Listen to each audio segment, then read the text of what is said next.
and welcome to the Marvel Rivals Review, a podcast where some dudes in their 30s talk all things Marvel Rivals, from the news to the balance and all the inevitable drama that comes with being an online community. And boy, do we have some drama in this group even.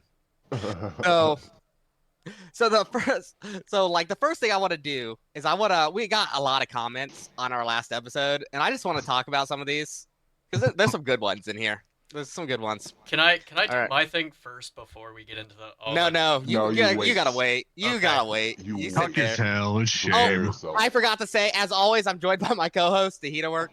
Hello. Vance Helsing. Hello. And our special guest that will have introduced himself here in a minute, God King Girth. Thank you for having me. All right.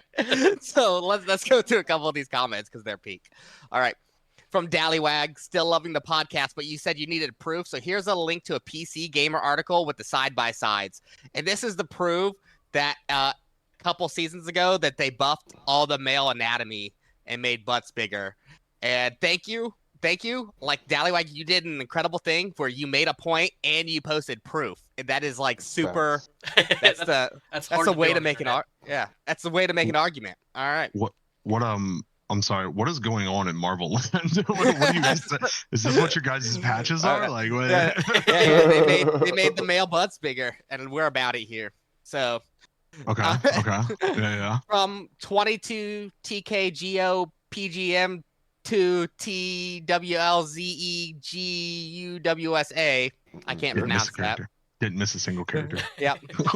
Yeah, Netties could make it more obvious that they're playing favorites of Luna, and it's actually starting to get annoying. How has she not gotten nerfed once? She's arguably the best strategist in the game since the launch, and yet they continue to give her small buffs. Netties must have a contract with the creators of Future Fight, saying she has to stay great in Rivals, because it's obnoxious at this point, and she has gotten 0 nerfs to my knowledge. Yeah, fair. I would like to say that Luna is like Danny Koo's like love child brain creation thing, so like they refuse to nerf her, and you must always deal with for the rest of your life a 12-second defensive ult that Loki's gonna immediately copy. So 20 show. Yeah. 12 seconds is ridiculous. 12 seconds is insane. Mika, sad that Cloak and Dagger still out heal Storm Fire Tornado with their ult. Crazy, isn't it? Yeah, it's like 250 HPS a second's insane or something. All right. Whew. Kazuha, low-key hate the flyer meta. Maybe it's because I can't aim. All right, nice, dude. I love the flyer meta because I fly and you can't aim. So, potato. All right, Vance, let's hear what you got to say. So this is, and I've got smiles on my face because we've been joking around all day. This, in all seriousness, you're sick. And I'm actually going to look into the camera for those that are going to watch this on YouTube. I made a comment last episode that was in bad taste. It was an attempt to be humorous, and it came out very inappropriate. And for that, I do want to apologize. So it was not my intent to try and offend anybody out there. It was all in the sense of trying to be humorous, and it was not. So for that, I do apologize.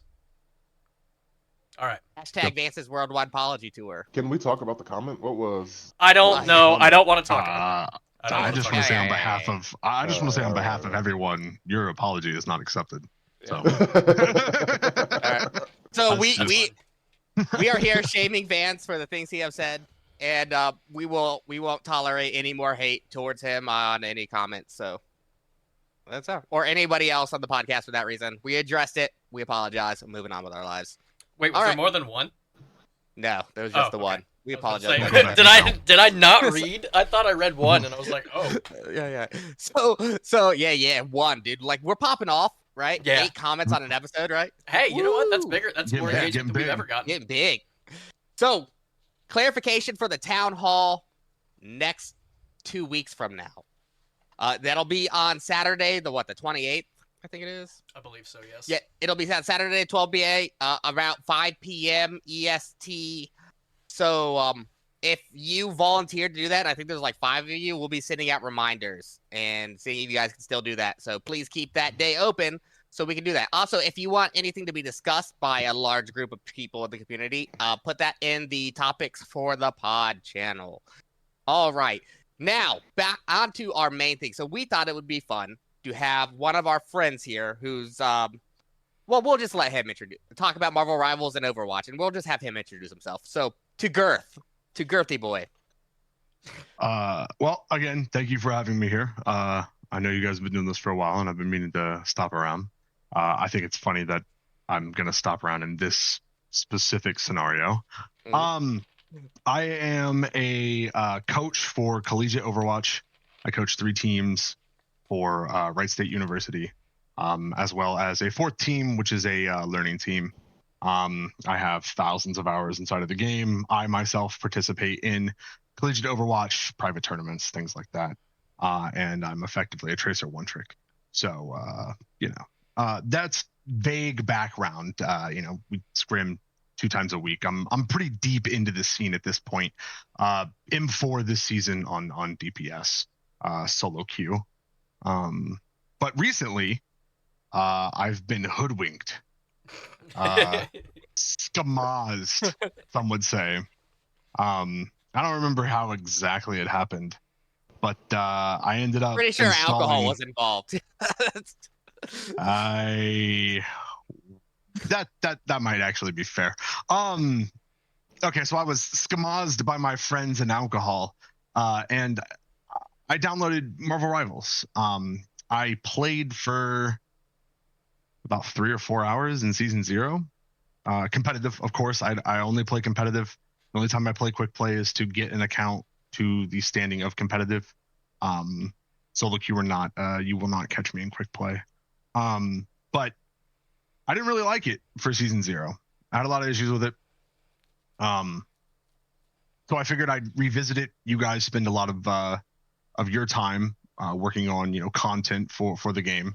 And it's basically like a sister game to Overwatch, right? It's a hero shooter that isn't dead. So there's like us and that's it. I think there's basically just us at this point.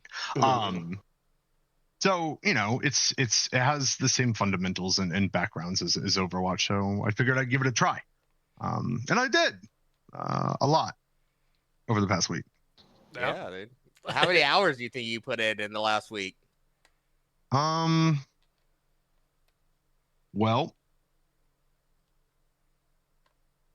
you shouldn't publicly shame me like this, but about 26 to 28, I think. Wow. I think I just got off my last game, so obviously, since I don't play the game, I was bronze 3, and then I did a solo climb to diamond 2. Nice. Which was about 138 games in the past week. Wow. Yeah. Woo. This man has put Yeah. more hours into the game in a week than I've put on since the game came out. Really? No wonder you Yes. suck. I think you have a higher level account than Vance does at this point. What level It's are 31. you? Oh yeah, you're 31. higher level than me. I just hit 29. Yeah. Vance is here to give honestly, like the incredibly casual. Yeah, point of I'm the view. very casual. Like I have other responsibilities outside of gaming. Takes. For sure. Like we don't like Mhm. like that. We're like these just like animals that all we do is sit in front of our PCs, ignore work. I would Isn't do that what you anything. do? No. I barely played Rivals this last week. All right, so yeah, we thought it'd be fun to have our buddy who's like pretty deep into the competitive scene in Overwatch to like play the game for a while, and then like we can have this conversation. It's like, what are the big key differences between Overwatch and Marvel Rivals? Because all of us are fans of both games. So let's talk about it. So Girth, like, what are the biggest things that stand out to you? Like the big differences between Overwatch and Marvel Rivals? Honestly, I think the biggest thing playing from at least from bronze 3 to diamond 2, community knowledge of just how a hero shooter functions, just literally works.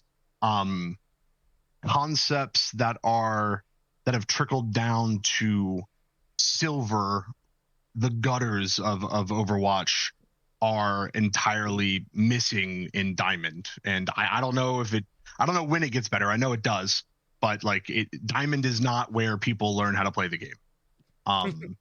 That is, it's there are fundamental pieces of the game that just aren't occurring.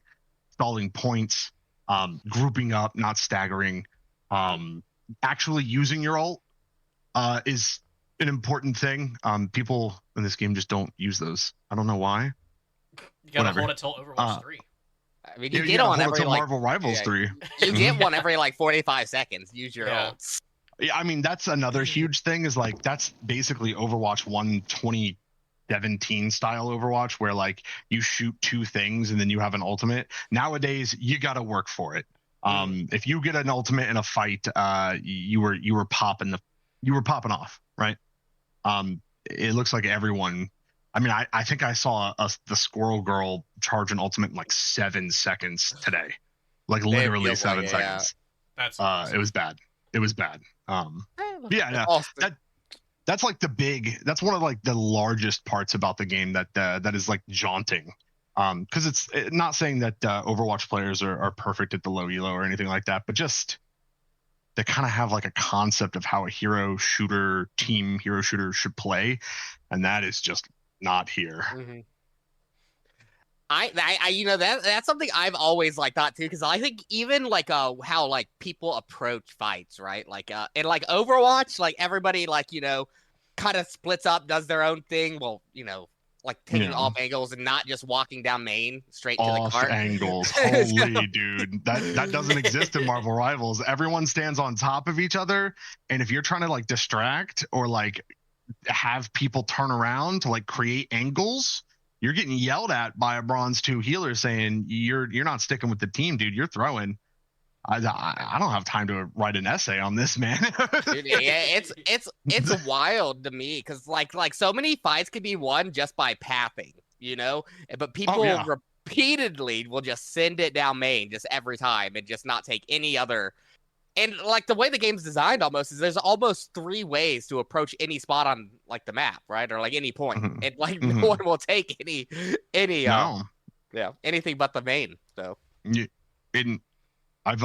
we've spoken about this a little bit.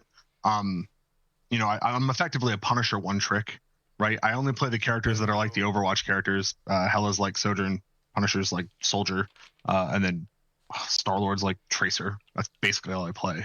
And like most of the time I take an off angle, it works. And I mean like 80% of the time, which is crazy because even in like plat or gold in Overwatch, you got to fight tooth and nail for that ground. Like someone's checking you.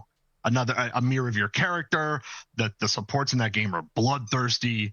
It's just wild. Just the difference. You just get to like kind of do whatever you want on the map. It's very calming, actually. You don't have to worry about contests. Yeah, like even though I'm in Diamond and I'm queued up in comp, dude, like it just doesn't feel like there's any stakes at all because like there's no tension. You just get to do whatever you want to do, basically. Weird. Takes like 3 years for someone to like see that you're on. You should see some of the clips out there from Marvel Rivals. Like people are just so unaware, and it's just like you said, because I went back and I tried some Overwatch, and it's like every time I tried to flank, every time I was checked almost immediately. And you can crouch in that game and like less sound of your footsteps. Effectively eliminates your sound like almost entirely. It's kind of crazy. You got to fight tooth and nail, man, and then they're just giving up that it's free real estate. You can go wherever you want as long as you're not here on our 6-man stack. We don't care. It's very strange.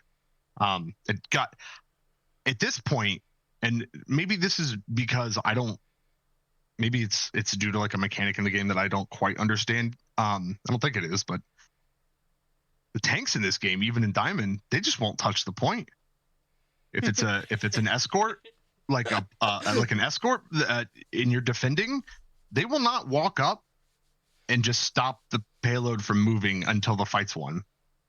Or if they do walk up to stop the payload, they just throw their lives away to the wind. Like they just open their arms, get shot by 6 people, respawn, and go, I did all I could.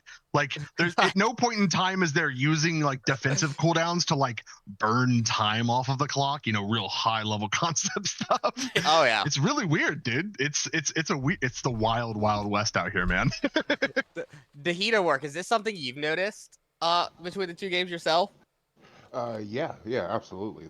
The game sense is just not there for most of the time. I mean, I know there's a lot of casual players playing Rivals, so I mean, I can't be too harsh on them, but holy shit, objective-based game, guys. Objective-based game. I had a game where I played Spider-Man on the first point of that Qatar Venom map, and instead of fighting down main, I just went to the back and took the point by myself. No one shot me. I just sat there. I typed in chat. I was like, wow, guys, pay attention. I'm capping the point. Still, no one turned around, and I capped the point. Just 6 people with Spotify on, screaming at the top of their lungs. And I'm convinced because I think the sound is loud in Marvel Rivals, especially it's like footsteps and stuff like that. And I am convinced that there's a huge portion of the people that play the game on the computer that don't have headphones. Like I'm sure that's probably true, honestly. So coaching collegiate players, I will tell you, the amount of times that I've had to ask, do you have sound on? And the answer was Spotify would astound you. I have had to have very, very stern conversations with these people, with grown adults, that you need sound on to play the game. That's collegiate players, people who take the game seriously, right? Like, who knows what anyone else is doing, man. I'll tell you this real quick. So I was talking to a guy at work, and he said that he and his buddy play Fortnite. Like, they started back in the 2020 when the disaster struck the world, and he said that when they used to play Fortnite, they would call each other on their cell phones and like have their phone on speakerphone, and that's how they would play, because the other guy was just like, my wife is already seeing me play Fortnite. I can't have her see me wearing a headset. Like, what? But you can. What does that mean? But you could be on speaker with the homie for like 12 hours screaming about. I don't know. They just don't wear headphones. They don't care about hearing anything. They just assume that their vision's fine, but or no, they said they turned on the accessibility feature where they it'll place or show the sounds that occur on their screen. That's how they play. I'm like, that sounds cheap. Sounds horrible, man. No wonder these people be mad at blankers. They're literally not hearing it. Yeah, they don't know they exist. There. How was I supposed to deal with that? I'm like, well, you heard clomping like from a quarter mile away, right? Like, no, I was listening to baking recipes. Okay, dude. Okay. Yeah, you telling me people talking over the phone like that, and like that's how that, as a strictly a competitive only player, that drives me insane. If I was queuing up with someone and they're like, oh yeah, I ain't gonna have a headset on, and honestly I ain't gonna listen to it, and I'd be like, don't talk to me, never queue with me. First of all, go play a different game, don't talk to me like that. I'm like if you're out there and you're playing comp, dude, like no one cares about quick play. Go do whatever you want in quick play, unless you're in my games, and then you better be trying hard. But if you're playing comp and you don't have headphones on, you will climb like 3 ranks, I swear. Just put on headphones. You just win free duels because you hear clomp, clomp, clomp, and you're like, I think something's around the corner, instead of like listening to the inaugural speech or something like that. Trust me, you want to be called a cheater by someone else who isn't wearing headphones, right? It's like, how did you know I was there? It's because you've been back there spamming voice lines for the last the miracle of audio, dipshit. Like wall hacks. Like, that's crazy, bro. I distinctly remember like growing up playing Call of Duty and stuff, where the amount of people that would pre-fire like before you came around a corner, like and complaining about people that would pre-fire, like there's no way you saw me or heard me coming around the corner, and then you'd watch the kill cam and you're like, all right, I was sprinting and screaming at the top of my lungs. Clump, clump, clump, slide. I'm pretty sure they heard everything. You're just firing one bullet and reloading on repeat like my fucking ass. You're like, how did you know I was there? Just an AR in the background. Click, click, click, click. I don't know, dude. It was the miracle. I mean, that was like that. Like that was one of the first things I had to learn, and you could attest to this because you got me into Overwatch. But when I first started to play the game for the first few years, and still to this day, even I hated Genji. Just hated it as someone who wanted to play Ana. Like you have to learn how to play with sound cues. The silent assassin, bro. Yeah. And like again, we kind of talked about it a little bit already, but like in Overwatch, that stuff's bloodthirsty, man. Like the Ana has to step up and challenge that Genji. You got to hit the sleep and disengage, or you got to take the duel. Like otherwise, you are what Genji's feast for breakfast. They wake up in the morning and pour themselves a bowl of Anas. It's crazy. That's the only serotonin they get. They just as they grind their 3,000th hour of playing. Yeah, stuck gold 1. Check out this highlight reel. Whoa. Yeah. Okay. So what else? Back to Rivals. What else between Overwatch and Rivals in your experience did you see that was just like a big culture shock? I guess.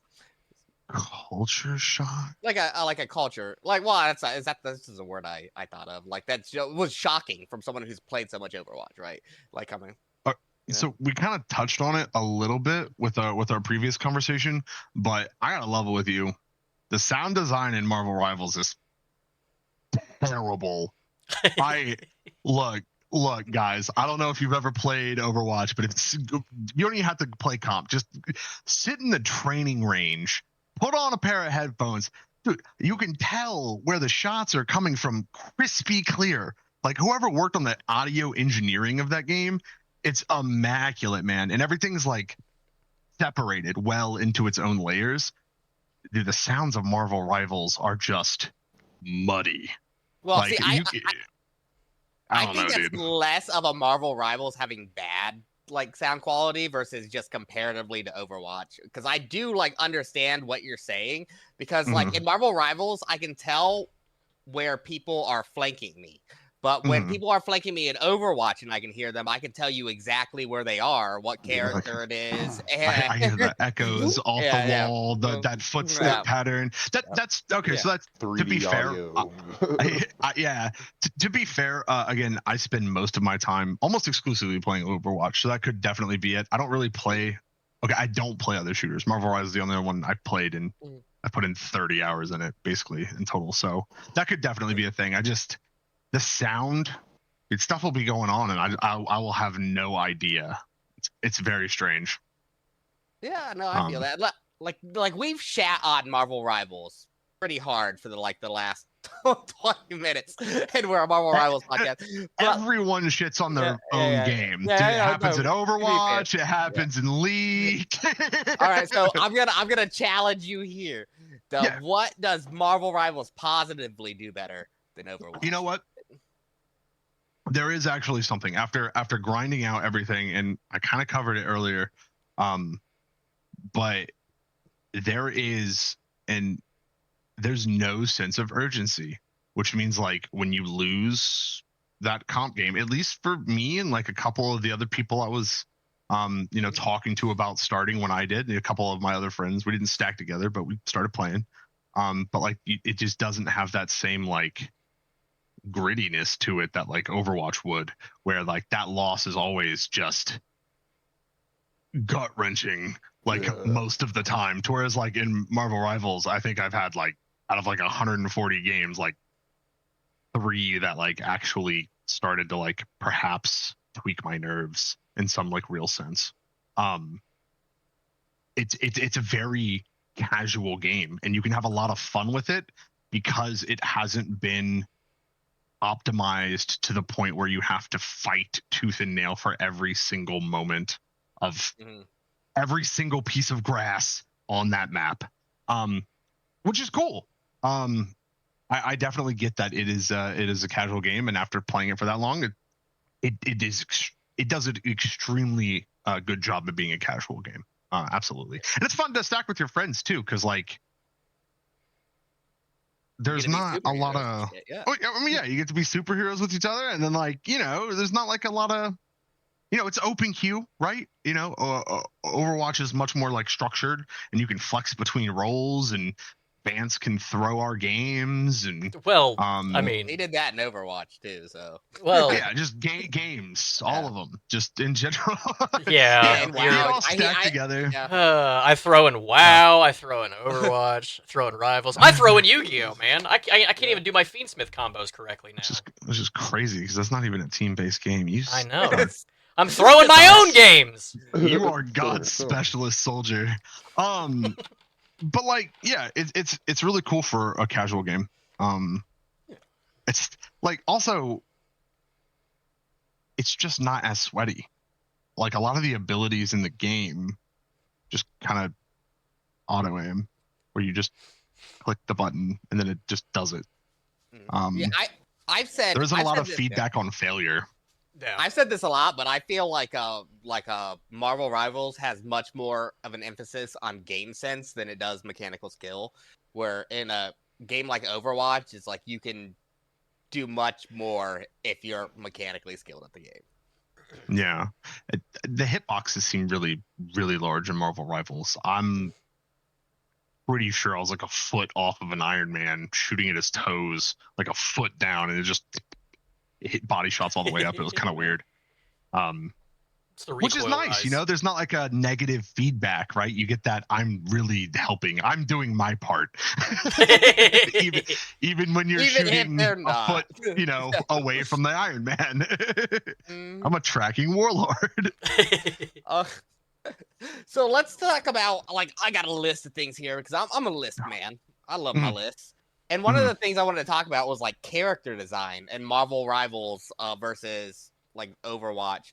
And in terms of maybe even character kits, the way they look and like the way they play. Like what are your thoughts on that? Well, I mean, when Marvel Rivals launched, they launched with all of Overwatch's heroes just they did the fusion dance together. Yeah. If anyone would like to contest me on that, we can go line by line, I guess, in a future episode. But, Okay, but can you not say the same for a lot of the character kits from Team Fortress 2 to Overwatch? There aren't actually that many characters in Team Fortress 2. Yeah, There's but what, the 5 of them? mechanics were translated for sure. I mean, yeah, definitely. But I think the amount. I think when you're talking about transferring Team Fortress to Overwatch, it's like core concepts. Like, what'd you take? We took like capture the flag or 2 CP. Well, I guess they had 5 CP, but it's like they're taking those like core mechanics to like a hero shooter. But like Squirrel Girl is literally just Junkrat. Hey, Yeah. he's got a tail. And I don't know if Junkrat. His name's Junkrat, but like trap, grenades, projectiles. You summon a thing there's cool, but like they got a little bit of a freebie. I do like some of the heroes that have been released after the launch of season 0. It looks like maybe they got more creative. Was it Sue? She's like a support, right? And then her ultimate's like an invisibility. It's like fog wall. It looks like Valorant. Terrible. I personally hate that ult, but creative. Yeah, you say creative, but its effect is yeah. basically the same. But see, hers only lasts 6 seconds versus like Luna's nose. But it's again with strategist, it's a giant AOE heal for 6 seconds. They're called healers. Yeah, but I mean, we'll look You're a at strategist when you take duels and win against the duelist. well, that's fair. I play Ultra. Yeah, there you go. Yeah, you play Ultra, and there you go. Yeah. But yeah, no, I think who's another really good example? Obviously, Spider-Man is really good. A lot of people who play like Genji really, really like it. There's a Overwatch person, Necros or whoever. People know of him in the Marvel Rivals group now. Yeah. But like, there are really good characters. Obviously Venom because Spider-Man, but there's also just because like it's a unique idea also, and hasn't been perhaps maybe done before doesn't mean good. For instance, Moon Knight. A character in an FPS should not be able to look at people's toes. Your crosshair placement at an optimal level should never be ya beans, right? Like that's just sacrilege. How And else are they gonna shoot the Ankh if they don't look at it? I don't care. Yeah. It's cool. The Ankh, you know what? Placing an Ankh, shooting the Ankh for an effect, awesome. The fact that it shoots around corners, auto targets, and you don't actually have to be aiming at them due to that. It's blasphemy. It's sacrilege. I will be telling some god about this, whoever will answer.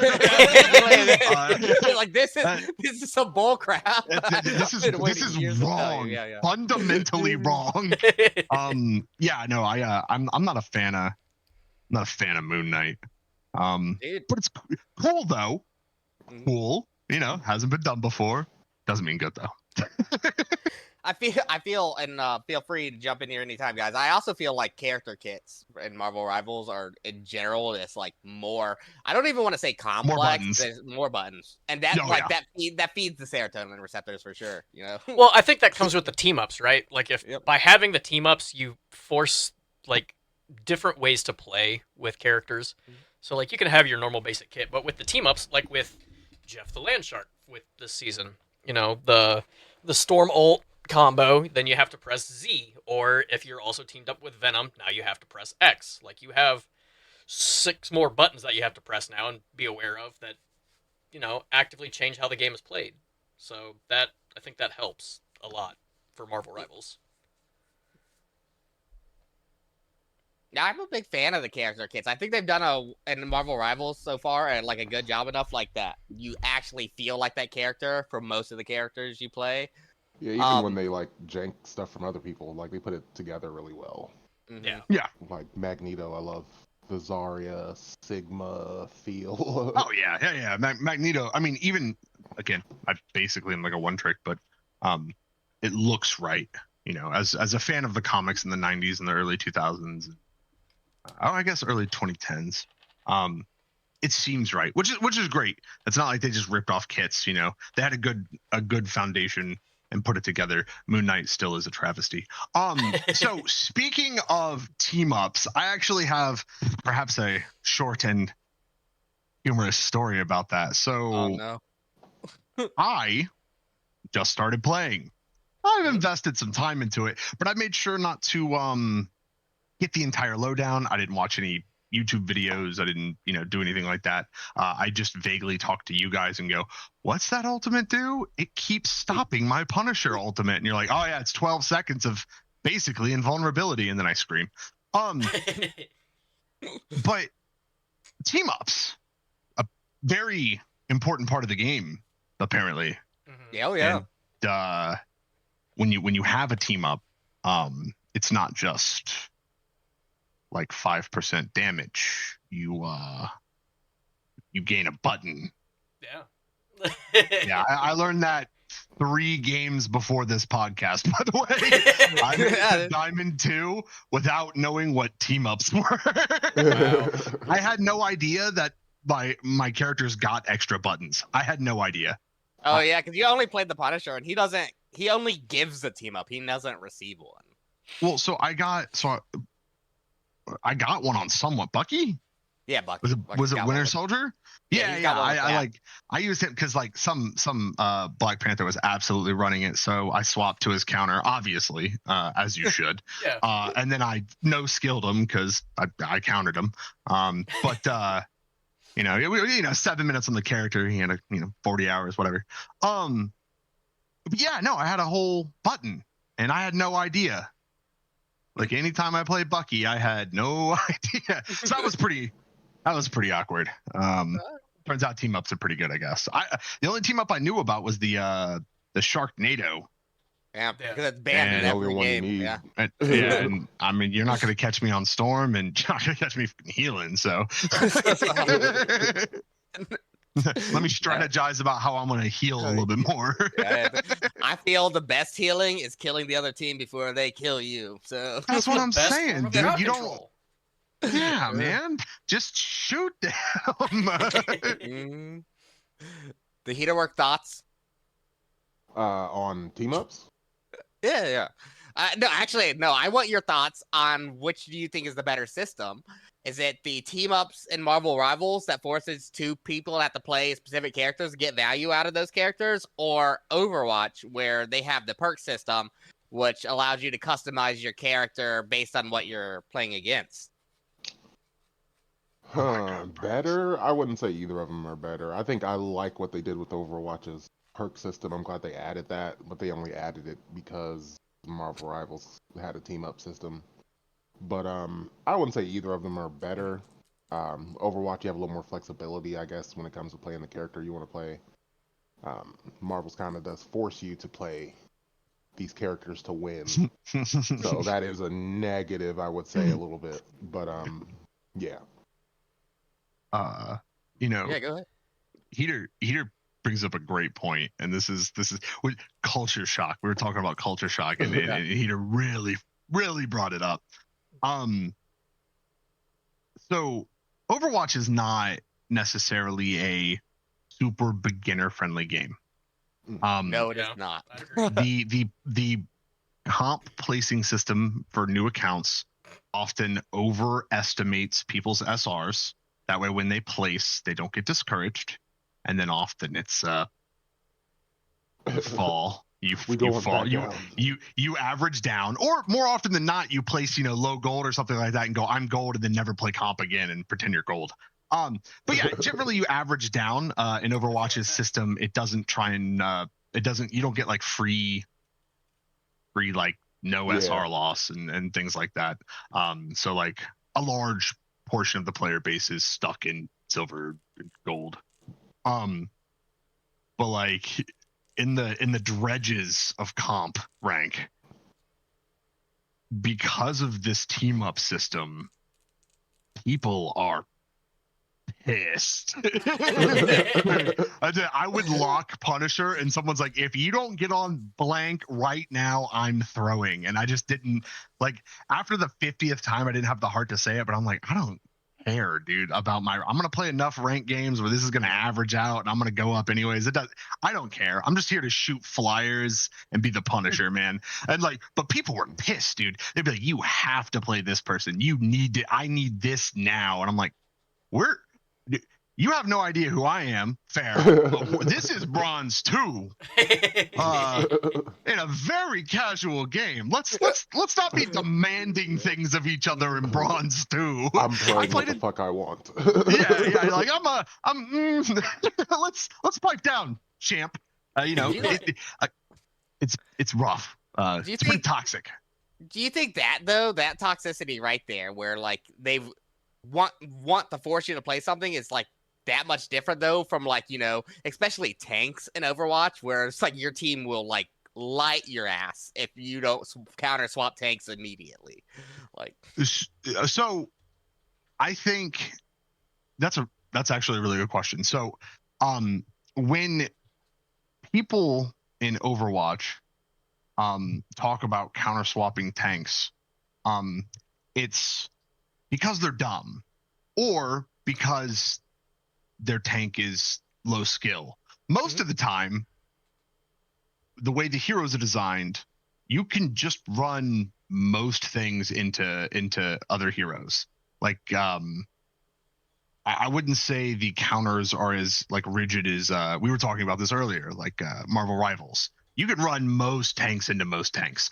If you don't know how to play it well, and they do, you're gonna get ran over, absolutely. Right. But you can play crafty. You can run it into it.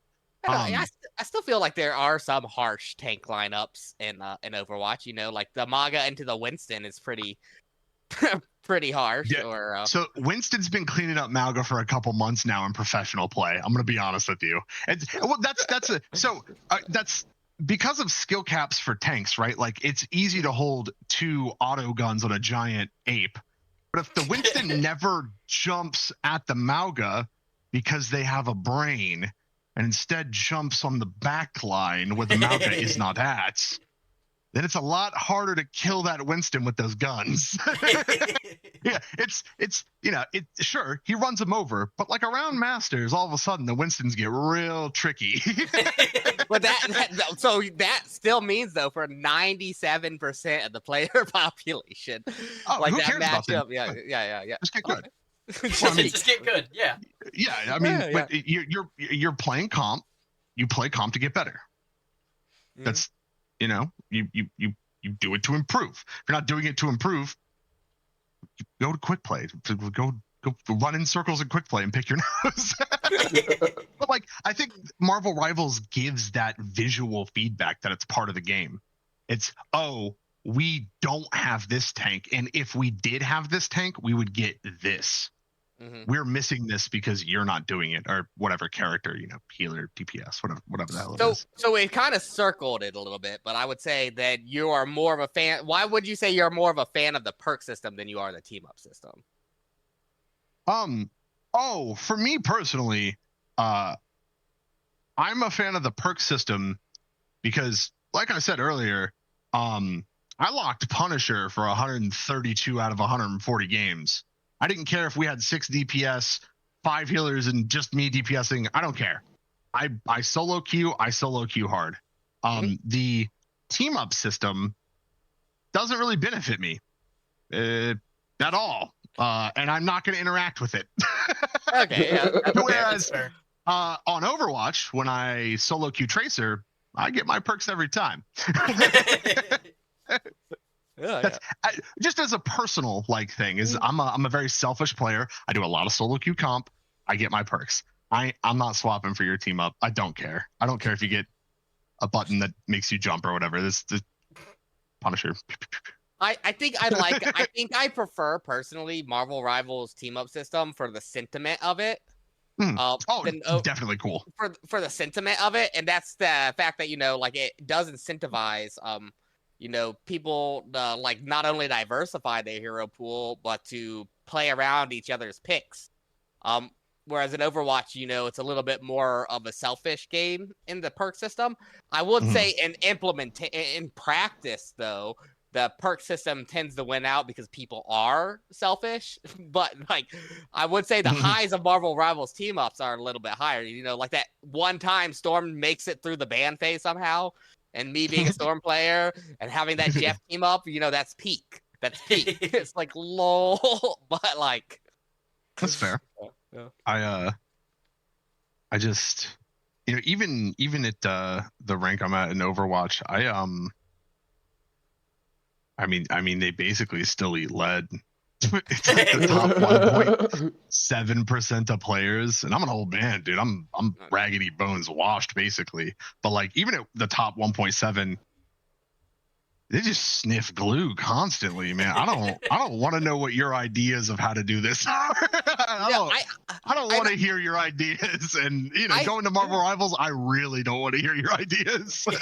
I've heard that sentiment from a lot of people, a lot of professional streamers that they say people have they have this idealized Masters and above in Overwatch or Celestial and above in Marvel Rivals is this dreamland where everybody never makes mistakes and everything's perfect. But in reality, it's the same shit, just way faster.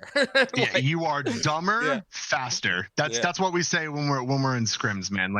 Congratulations, you hit Masters, great. You hit more of your shots and you take those shots faster. You still need to use your brain, and most of us don't. Unfortunately, even though we would love to claim we do, myself included. That's just part of, it's easy to just kind of ape out and go brain dead and shoot things, but there's a lot to it, unfortunately, or fortunately, depending on who you are. But if you're looking for that holistic experience of a team, and you're listening to this podcast, join a team, man. Start a team. Do scrims. Do something dude, scrimming is the best if you're into competitive. Because solo queue ranked comp is not competitive. Yeah, like that's not actually how you play. Even in Overwatch, that's not actually what Overwatch is. Once you get 5 people, you strategize, you do these teams, these set plays and stuff like that. It's awesome. And like 6 people in Marvel Rivals, that sounds like chaos. Yeah. Adding a 6th person to my team, I'd freak out. Yeah, I feel like getting good at like, and we're gonna talk about this a little bit later, but like getting good at competitive games and like a ranked system is more about minimizing your mistakes versus like in the scrim environment. That's like, let's maximize the risks we take. The the results to reap the rewards. Yeah, absolutely. Stop feeding. That's how I rank up. Stop dying 12 times a match. Okay. It's insane how much value you can output while you're not dead. Like, it turns out 100% more than when you are dead. When I first signed up and got my first coaching for collegiate Overwatch, that's effectively what the coach said to me. They're like, "Oh wow, you're doing all these trades, but you're dead. You know what you could be doing aside from being dead?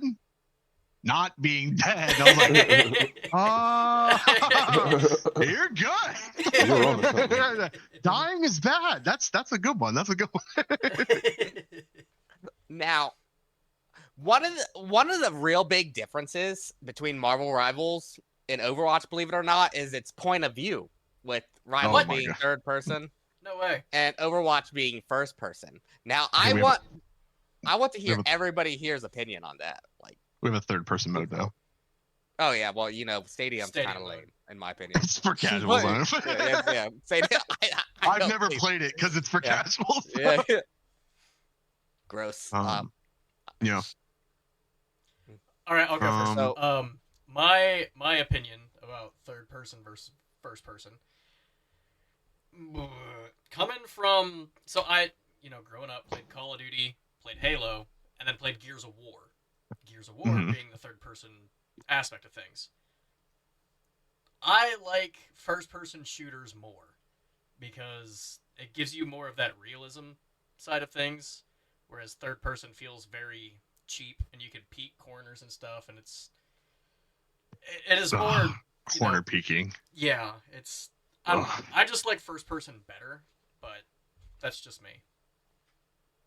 I think I like third person better, just because I like to look at my damn skins that I spend money on. That's a good point. I also like to be able to flip my mouse around and check corners without actually checking corners. You don't have to stick your head out to look around a corner. But I do understand the first person because, like, I do love like the realism. That does feel good. Like, just this is your vision. Like, I can turn really fast, 180 to the left, shoot somebody in the head. It felt good, But I just I prefer looking at my skins. That's a big selling point for me. That's fair. Girth? What do you see as the big differences between third and first, and what do you prefer? So I mean, mechanically speaking, third, if you in a competitive environment, say Overwatch, at the top tiers of competition, if you gave each person the ability to be in first or third person, every single person would have to be in third. It provides too many mechanical advantages. It makes aiming easier. It makes recon easier. You can corner peek. You get a better view of not only what's in front of you, but to the sides of you. And depending on the game, you actually get some view behind you. It's mechanically better, which translates to, talking about this earlier, an easier time. And an easier time means less feedback for failure, which again is another one of the reasons why Marvel Rivals is such a great casual game. Third-person shooters are easier, and that's not bad. It's cozy, it's comfy, right? Like it's you get all those perks with it. Whereas like first-person's immersive. Like you can't, if the Genji's hopping over your head, you don't see it, right? I saw the Black Panther shoot 6 different ways, right? The Genji, he could be hopping on your head, you'd have no damn idea, right? Like the information differential is pretty big. I like first person because I'm very much like a a person who thrives on like tension when I play competitively. I'm not naturally relaxed. In fact, I'm extremely unrelaxed. And that third person is just too cozy for me. it's Yeah. it's too nice. I think one of the big advantages third person has over first is the ease of the access of information of what's going around or going on around you. It's just easier. It's because of the reasons we talked about. It's just easier to keep track of everything that's going on in a third person game than it is a first person game where you have to play some mental gymnastics to keep hey, the tracer is over here. I saw her use 2 blinks. She's waiting over here, probably in this area charging, where like third person, it's way easier to keep track of that. I do think for Rivals in particular, third person was the right choice because imagine playing first person Spider-Man and swinging at Mach 9. That'd be sickening. Like, just getting sick everywhere. Yeah. Yeah.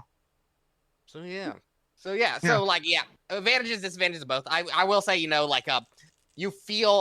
I feel like when I play Overwatch particularly, and I'm popping off an Overwatch, that feeling is much more pronounced than it is in Marvel Rivals. It's immersive.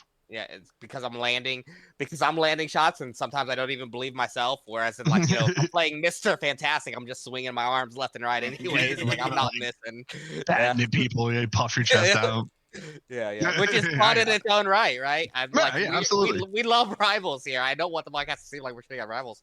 I just wanted to have a holistic conversation about the differences and why people, myself including, consider Marvel Rivals a more casual game, which is a good thing too for most of the player base, almost all of it. It's part of doing the esports stuff. You get thrown a lot of statistics by gaming companies. Blizzard for Overwatch said less than 8% of people ever in Overwatch ever actually signed up for an official tournament.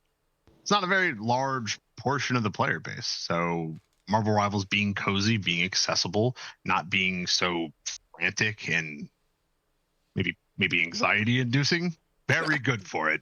Extremely good for the longevity and the population. Oh yeah. So let's talk 5v5 versus 6v6. You don't want to even start with me right now. We've had this conversation a lot, and I am 100% 6v6 pilled, and he's 5v5. So let's get into that for a few minutes. Beforehand, Vance, the heater work. What's your thoughts? 5v5, 6v6. 5v5 is better, hands down. It's just less to deal with. It's okay to be wrong, dude. No, I agree. It is okay to be wrong. I would rather have 5v5, honestly. See, this is a loaded question, right? Because 6v6 or 5v5 open queue, I think 6v6 is better. But with role queue being a thing, 5v5 is better. Oh my god. Not having role queue was such a culture shock. That's gross. Zoning into a comp game and having 4 people go, I don't know how to play a tank. It's like discovering an artifact from a different land, far off here. You're like, they used to talk about this days gone by. We've played these games before. In ancient times. 6 people, 0 tanks, 5 supports. I'm gonna say it.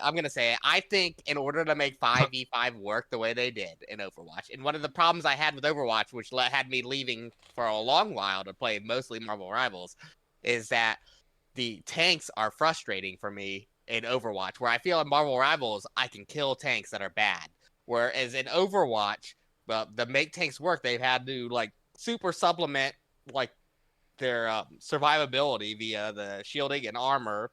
And they're just insane high damage dealing. That's one of the things I like about Marvel Rivals is the damage players typically have more damage than the tanks. But, whereas in Overwatch, sometimes you'll finish a game and the tank has twice as much damage as twice as much damage as each DPS. I don't know, dude. I've been seeing some like Magnetos and Stranges pump out like 30, 40K games. I don't have scientific that hard numbers, but like Magneto and like what's that, Emma Frost girl, and then like dude, they're kind of pumpers. But no, I understand what you're saying, and this is something that we spoke about, which is the game that most people usually ruder terms. So allegedly. But the game that most people interact with solo isn't necessarily how the game is represented in competitive play. Truly, solo tanks kind of get to donk walk around and just throw their weight around because, like, well, you're not in voice chat, and even if you are, no one else is, and even if they are, no one's listening to you because you all know how to play the game and you want everyone to play your way or whatever, right? Like, it's. You queue into random people, it's probably not going to work out well. Not that it won't ever, but it probably won't. And they have more stats, so they can kind of like roll. But like the moment, like 3 of you realize that the tank doesn't get to do whatever he wants, in competitive play, tanks are pincushions. They don't get to run the lobby. They get to walk on packs. They can't even peek corners because what happens? Bloodthirsty supports will come out. Both DPS and somehow our tank will assassinate them from a grassy knoll far off, man. Like, it is wild how quick a tank explodes in like true team-based 5v5 instead of like random queue, right? Because if a monkey's running you down, you could almost kill him, but probably not in like a random queue. But a monkey, when 5 people are shooting at him, forget about it. They blow up. So it's just. And maybe it just speaks of my own personal skill at each game, but I feel like when a Hulk jumps in and he just sends it down main and jumps in and we turn and shoot him, he's dead instantly in my experience, and that just doesn't happen in Overwatch as much. It's like when the monkey jumps in, it's like, God, he killed one of us. We're dead. Honestly, if the monkey did it, that Korean dude deserved that kill. It's. I feel honestly the Hulk's the Hulk and the thing.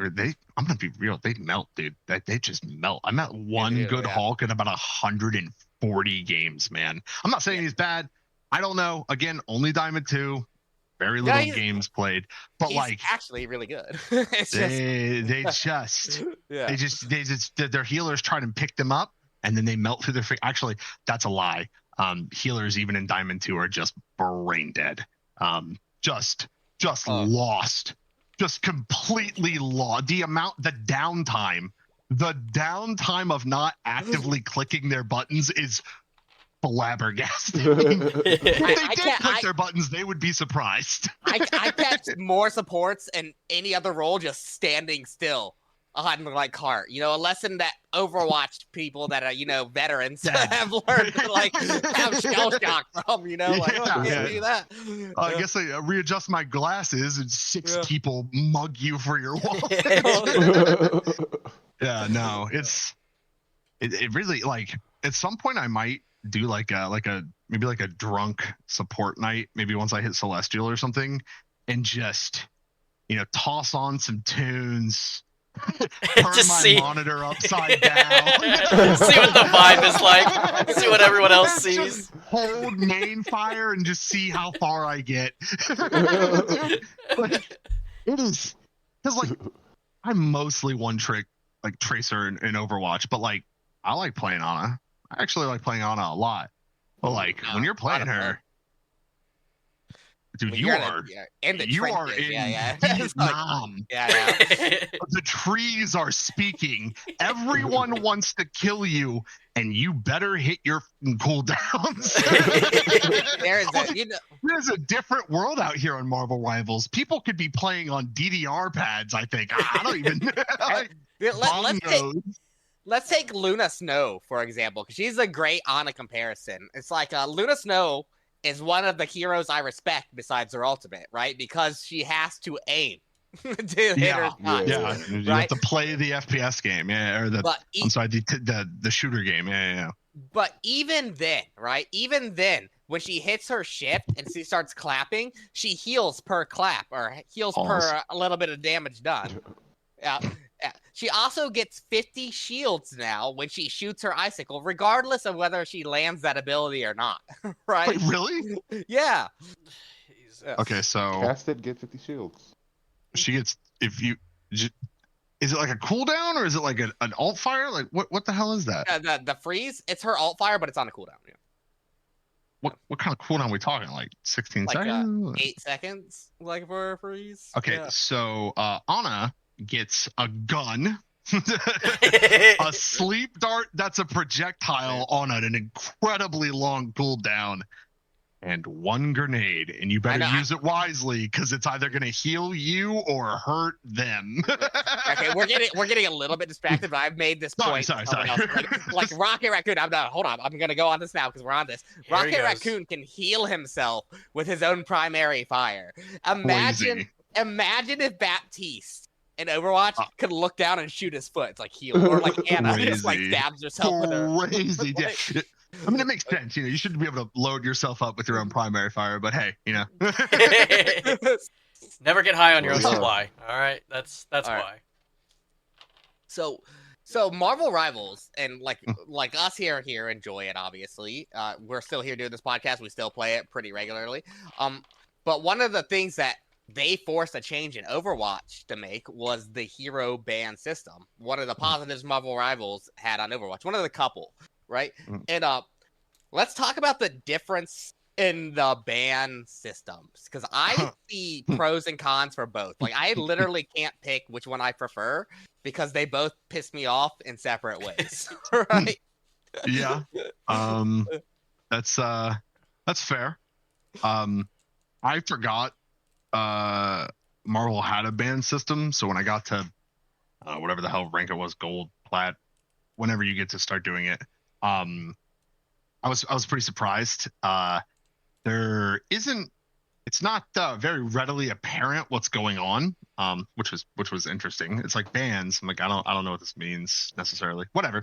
I think the ban system in Marvel Rivals has one key issue that really just pisses me off, and it's the fact that before the game starts, you see your enemies, and as someone who doesn't queue one game of comp, but queues multiples. Often, I mean, not necessarily 10 hours a day or anything most of the time, but like 10, 15 games, I get a good 4-hour grind in.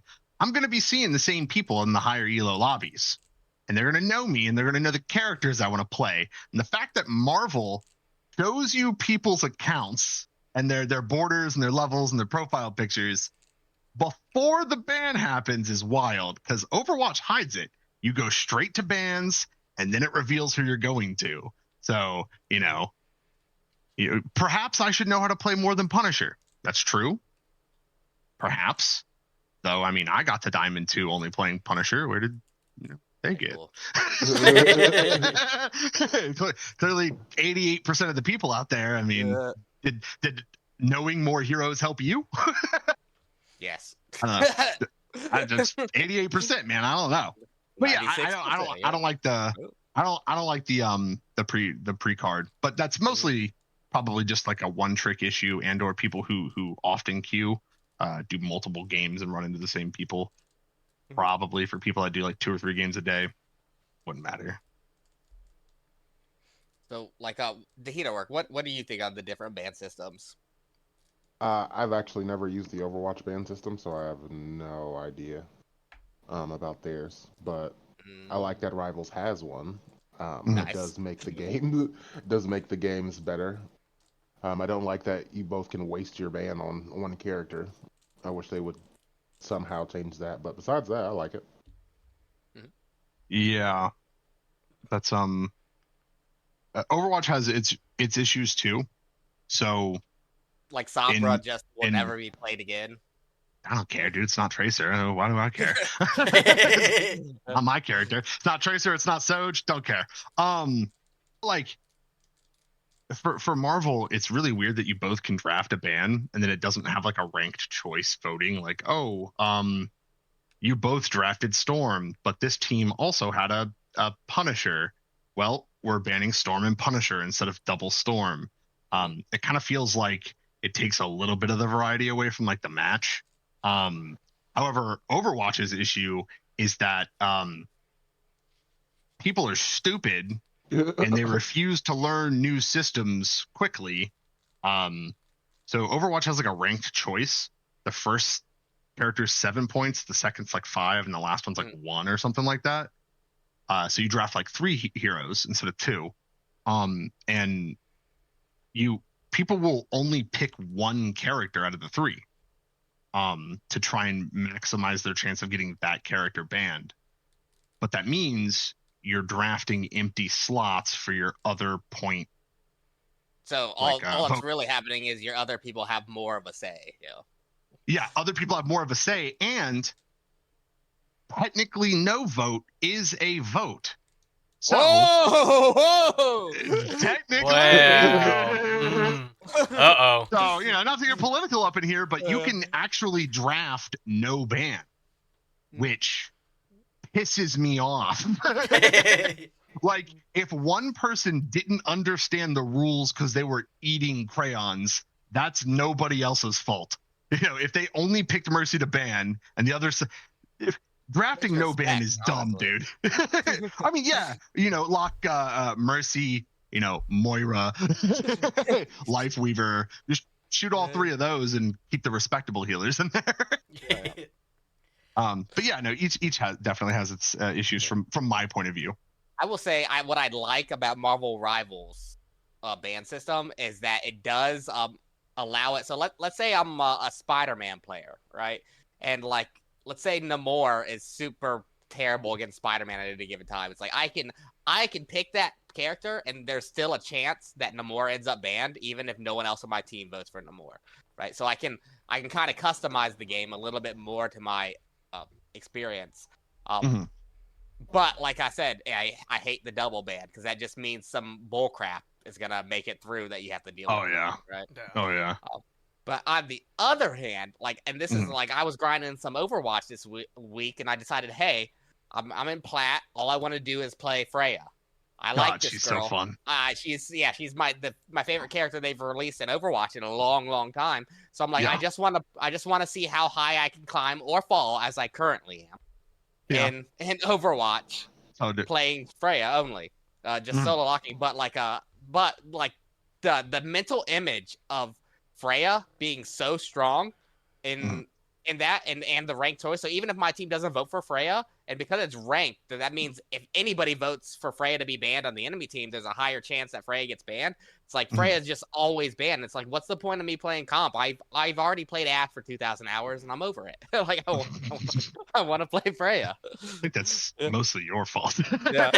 on that last part. No, I understand. I had to So Freya's one of the characters that I actually am now responsible for in my hero repertoire. It's Tracer Sojourn, and I've picked up Freya. And I have like 100 hours on her since drop, I think is about where I'm at. And half of a good 50% additional games on top of that is me doing backflips on Genji, locking Widow, just playing Hanzo, fiddling with my strings. Because like, she does get banned a lot. So I can definitely understand how that would be pretty tilting. However, at least you're not Sombra. Yeah. She will never see another ranked game. In like 72% of games across all SRs, across all console types, PC. Nobody wants to play against her, man. Nobody. It's crazy. That's my problem with the Overwatch bans.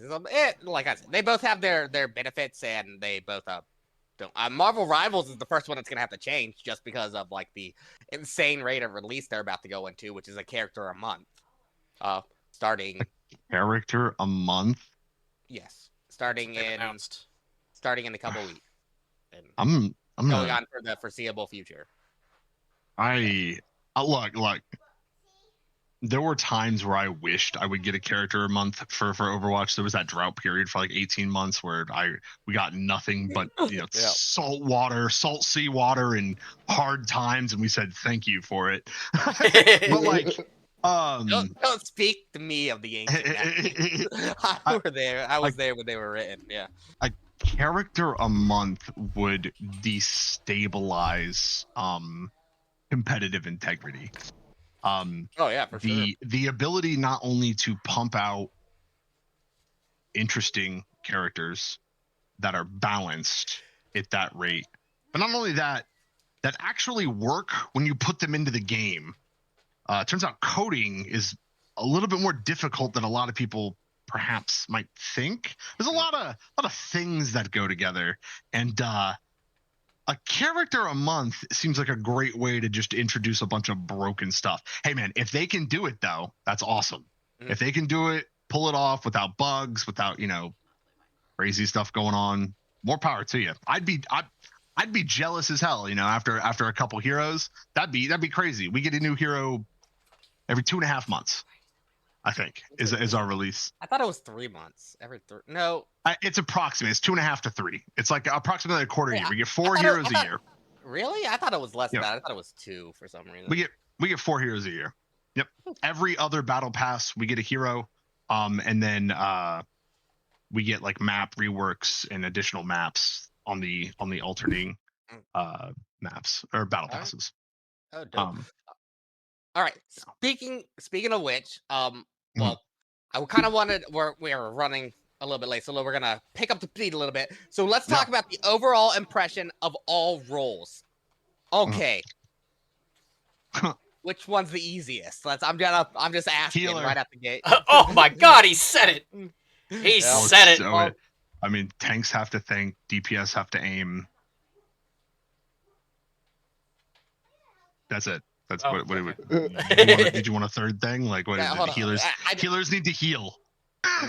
So, what would you say to the ones that are always complaining about dive DPS being on their case 100% of the time? Position better, get coaching, figure out why you're getting murdered constantly. If dive DPS were so overpowered, they would nerf them. Didn't they nerf a bunch of dive DPS? If you're still getting murdered by these nerfed dive DPS, it's a you issue. That's just what it is. It's okay. People make mistakes. Get coaching if you want to get better, or just bitch. Whatever. You can just stamp your feet and shout. But yeah, you're getting killed because you're either getting outskilled, diffed, or you're standing in the middle of nowhere. Half the time I kill a support, it's because they're literally standing right behind the cart. It's like, okay. Yeah. Yeah. Or like when I'm on Punisher, just wrap around back slightly. I start flanking with him. There's one rocket raccoon, 70 meters, stuck in the middle of the Serengeti with his little gun. Of course, I'm going to shoot that thing. He can't defend himself. Look at him. He's alone. Like, yeah, it's positioning. Almost exclusively. Now, what would you say? Because I've been on this train for a long time, as my listeners know about support, and we love our support players. We need you. I'm just saying, and I play support, right? I'm Lord Luna Snow. I'm about Lord Ultron, but I also find it to be the easiest role. What would you say to the ones that complain about being targeted constantly, like in a PvP game? Yep. I think you're looking for a PvE game. There's Gears of War, Halo, anything else. You could play like Connect 4.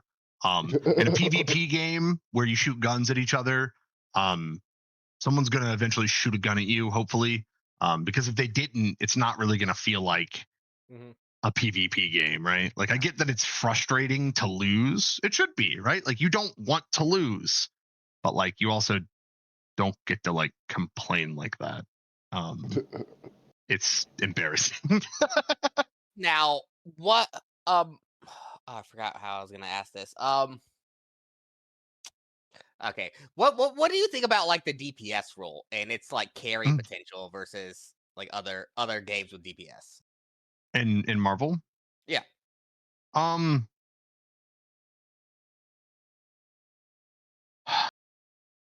again, limited experience. 6v6 means that your individual value is diminished in a carrying capacity. You have to carry that much harder to be able to put the team on your shoulder. Not that that's good or bad, more team based. You could make arguments either way, but that's just what it is. Another person basically is another person to stagger or feed the enemy ults or whatever. But it looks like from the games I've played, DPS, if in the hands of the right person, they can make plays, they can make moves.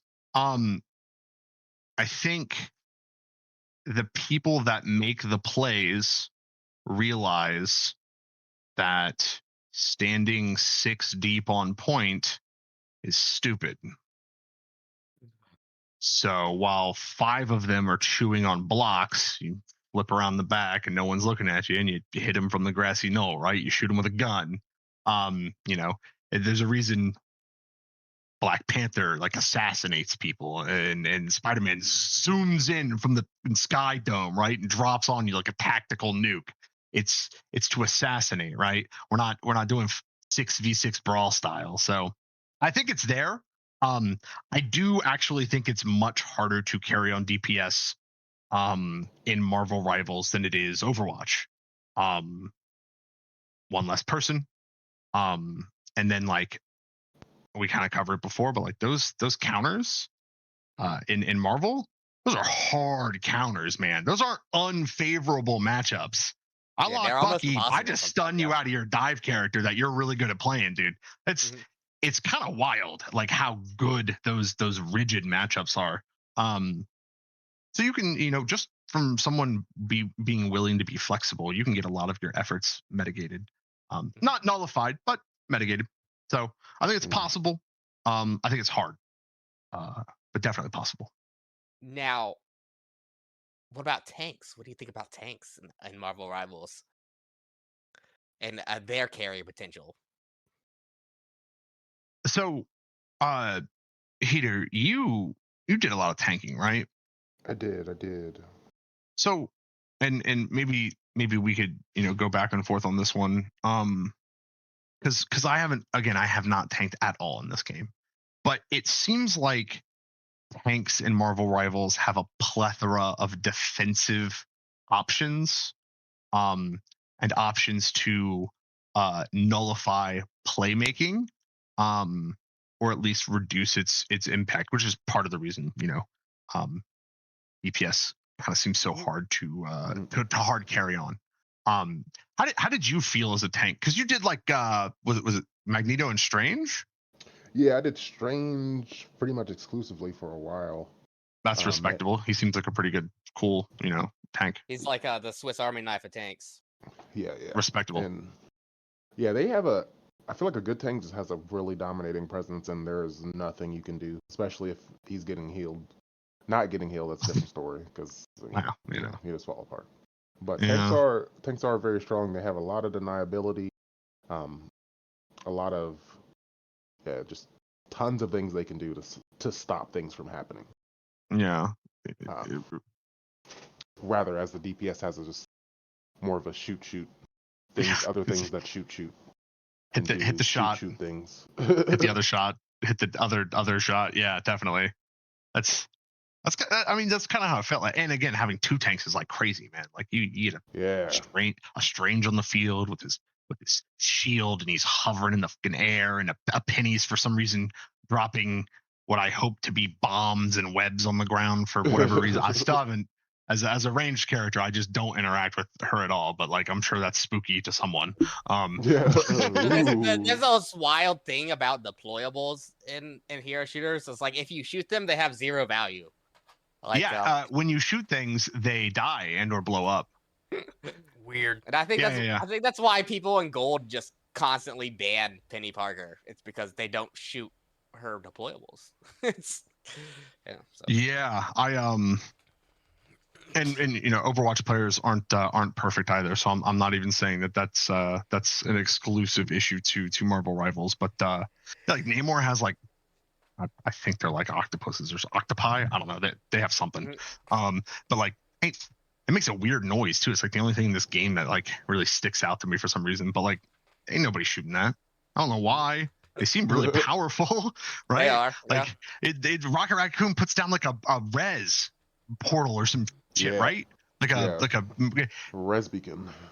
Dude, I've watched people just walk by that. The first time I saw it, I saw a health bar, and I'm like, the hell are you guys doing? I just shot it with my shotgun a couple times. I'm like, this is bad. This could be a bomb. That's a free life, guys. You know that, right?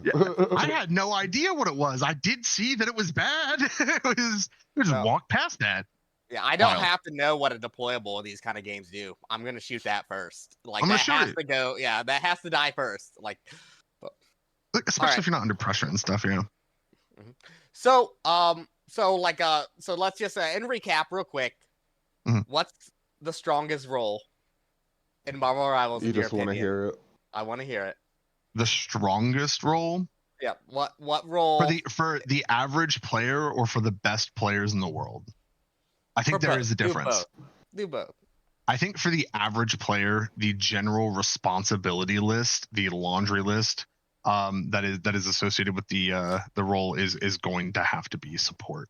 And it's, I know I'm poking fun here, but I'm gonna be honest. The reason why I really respect supports in Overwatch is because they really got to fight tooth and nail, man. You got to aim, you have to fight for your life.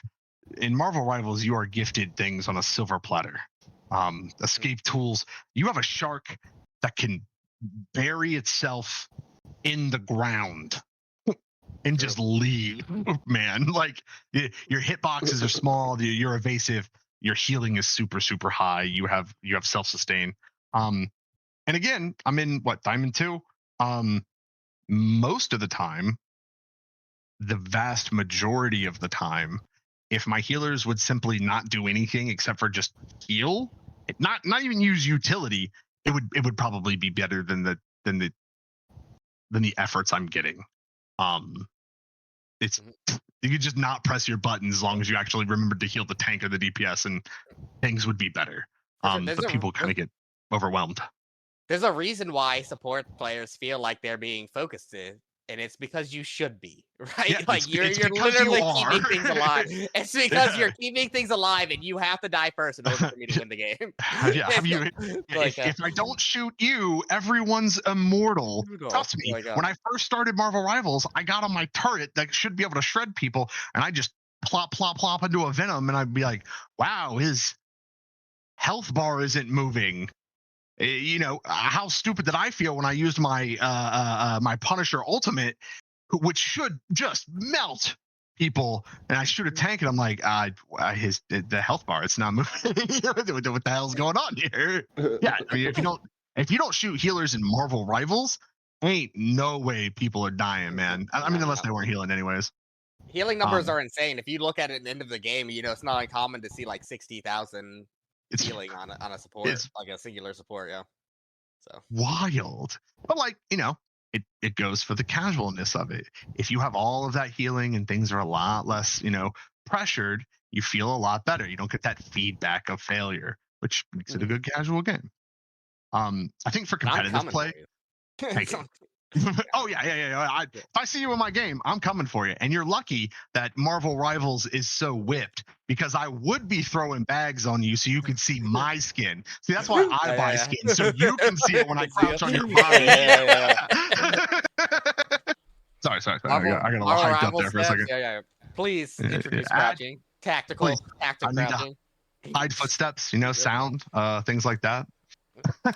Definitely no real awkward intentions there. So the last thing I really had here to talk about you, because you said you're a coach, and you coach quite a few people, is how to get better at competitive shooters, whether it be any game really, and how to maintain mentality. I mean, that's actually super good. So it turns out even some of the best people in competitive shooters, when you talk of raw mechanics, we talk about aim. right? It turns out even top 10% in most games, their aim is actually terrible, like objectively, measurably bad. Bottom of the barrel. I learned that somewhat recently. I hit Diamond 2, got coaching, and they're like, you shoot like you have something physically wrong with you. And I went, oh, what? And they're like, look at this. And I'm like, oh. And you know what? She was right. My coach was absolutely right. I did shoot like there was something physically wrong with me. Training your aim using the resources that are available for certain FPSs, like Valorant, very good. Aim Labs is free. You can do voltaic.gg. They have entire training routines of 10 minutes to a whole hour. If you're serious about getting better at any FPS in general, training your aim will make you so good, man. Like it's crazy the difference in effect you can have on a game for most roles. If you can aim. Maybe you can clutch up versus that Spider-Man if you didn't miss those 4 primaries. But aside from that, I think the most important thing for people to do is learn the and this is going to sound wild because you're going to go, I already know this. Learn fundamentally how the game that you want to play should be played. You're going to go, I've played 1,000 comp games. We covered it earlier. That's not actually how the game's played. You need to watch professional players, collegiate players play the game at a high level setting, and you can go, oh, this makes sense. This is why they do this. This is why we stall the point, because this isn't Call of Duty. We don't win after 50 eliminations. We win when the cart doesn't go into the hole, right? That's what we do in a hero shooter, right? So I think getting knowledge from coaches and or just professional play, it's most of them are free. All the professional play streamed and stuff like that, and just work on your mechanics. Just work on your mechanics, man. Everyone needs to. Like everyone needs to. If you think my mechanics are good, they're probably not. I haven't ran into someone whose mechanics, after being tested via Aim Labs or Kovacs, impressed until they actually put the work in. So try something like that. And as far as keeping your mental, there's only one way to do it. You got to go through hellfire, trials and tribulations. You need to sit down and you need to queue. And when shit goes sideways, you got to lock the in. Right. And you got to keep playing. You can't be mad that the Spider-Man on your team went 0-7 because you have enough. The next game is here. We have new things to think about, right? Play your game. You cannot track 5 other people. Play your game. Now, what if the evil development team devised a way of implementing in their matchmaking system things that purposely make me lose games by matching me with subpar teammates to keep me at a relatively 50% win rate so that I play more? Yeah, this is what's called as mental illness. What you're actually describing is you're hard stuck because you refuse to improve or refuse to put the time in. So at some point in a competitive system, your elo will rise to where your true skill is, and then you have to actually grow beyond that. It turns out in a true competitive system, you should win 50% of the time.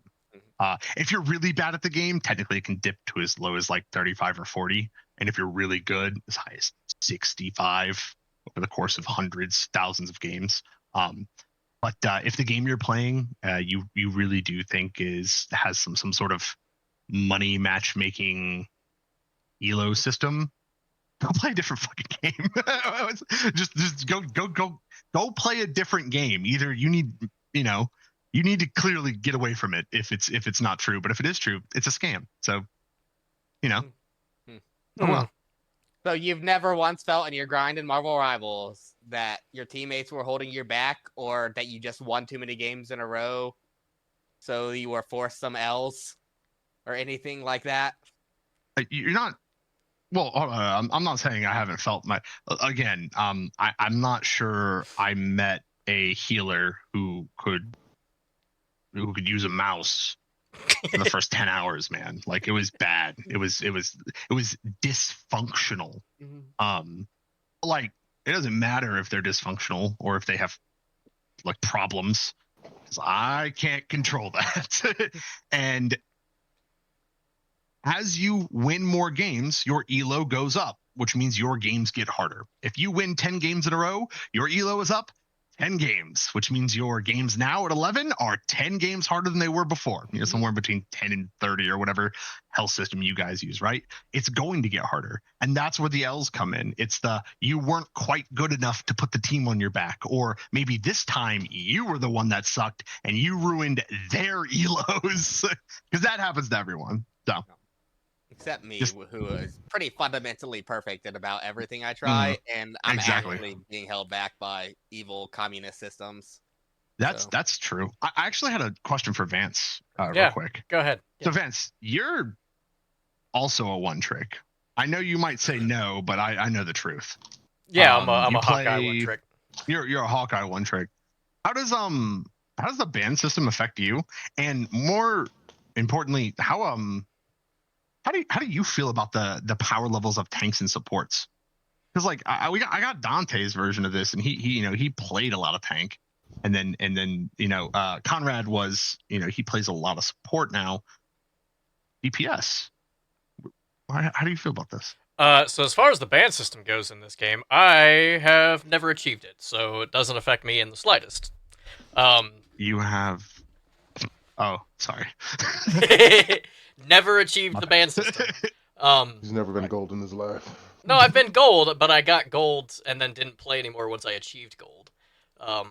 Yes, camping gold 3. Yeah. Aspirational. Yeah.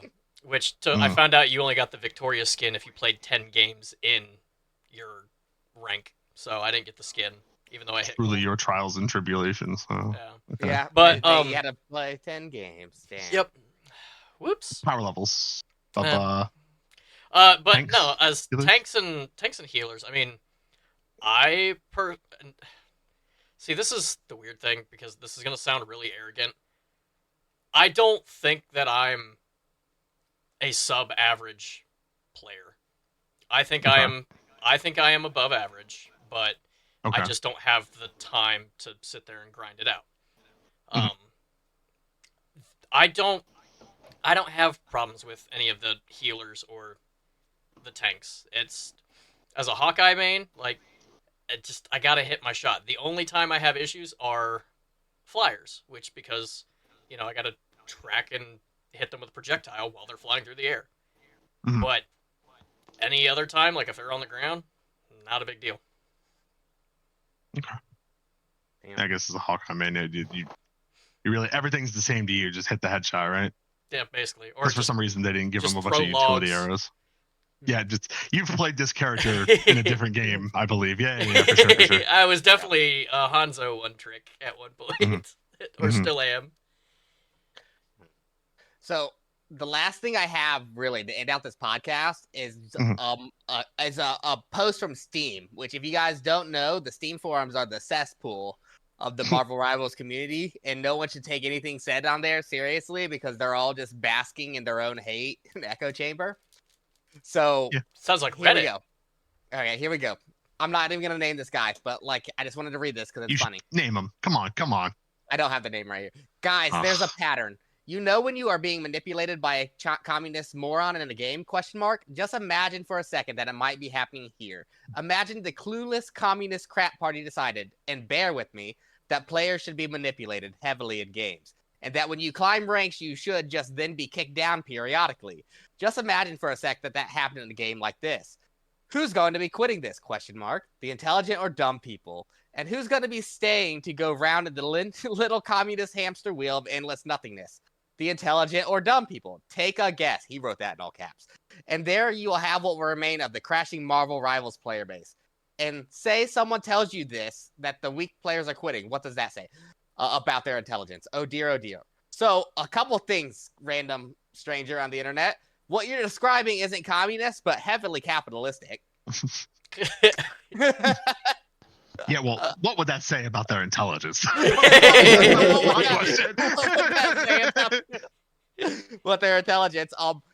Obviously, Marvel Rivals player base is declining. Like every game that's ever existed, it's like from its peak player count to the end of its life cycle over time.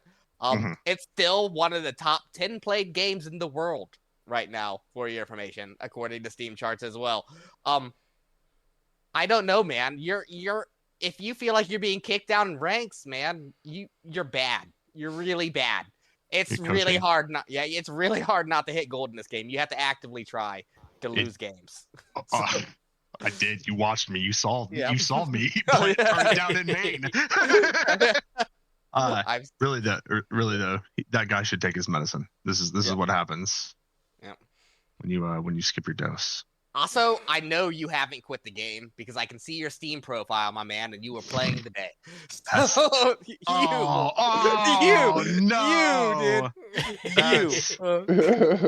That is embarrassing. But what does that say about his intelligence, though? What does that say? Oh, I love the forums. Never say anything in the forums. This is a life lesson to you. Never say anything in forums. Just go there and laugh. Just lurk. Just lurk. Be a lurker.